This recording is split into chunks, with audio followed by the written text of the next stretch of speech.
একসময় আমেরিকাকে বলা হতো মেল্টিং পট বা বিভিন্ন সংস্কৃতির মিলনস্থল, যেখানে অভিবাসীরা আসতেন কৃতজ্ঞতা আর দেশপ্রেম নিয়ে। কিন্তু বর্তমান ভূ রাজনৈতিক প্রেক্ষাপট এবং সাম্প্রতিক কিছু সহিংস ঘটনা আমেরিকার অভিবাসন নীতি নিয়ে বড় প্রশ্ন তুলে দিয়েছে।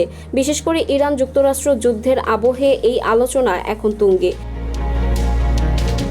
বিখ্যাত বিশ্লেষক ভিক্টর ডেভিস হ্যানসনের মতে, অতীতে অভিবাসীরা আমেরিকাকে নিজেদের দেশ হিসেবে আপন করে নিতেন।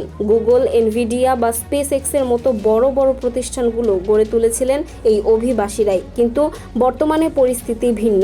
অভিযোগ উঠছে যে উন্মুক্ত সীমান্ত নীতি এবং দুর্বল যাচাই প্রক্রিয়ার সুযোগ নিয়ে এমন অনেকেই প্রবেশ করছেন যারা আমেরিকার মূল্যবোধের পরিপন্থী।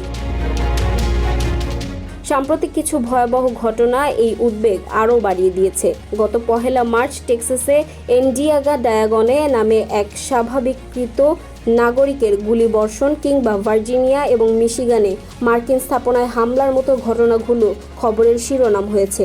অভিযোগ উঠছে যে কিছু আন্তর্জাতিক শিক্ষার্থী এবং নাগরিক ছদ্মবেশে উগ্রবাদী মতাদর্শ প্রচার করছেন এবং খোদ আমেরিকার মাটিতেই ইহুদি বিদ্বেষ ও সরকার বিরোধী স্লোগান দিচ্ছেন। বিশেষজ্ঞরা মনে করছেন 60-এর দশকের পর থেকে মেধার চেয়ে পারিবারিক সম্পর্ককে অগ্রাধিকার দিয়ে অভিবাসন নীতি পরিবর্তনের ফলেই এই সালাদ বোল সংস্কৃতির উদ্ভব হয়েছে, যেখানে নতুনরা নিজেদের মূল সংস্কৃতির প্রতি অতি মাত্রায় অনুগত থেকে আমেরিকার প্রতি বিদ্বেষ পোষণ করছেন।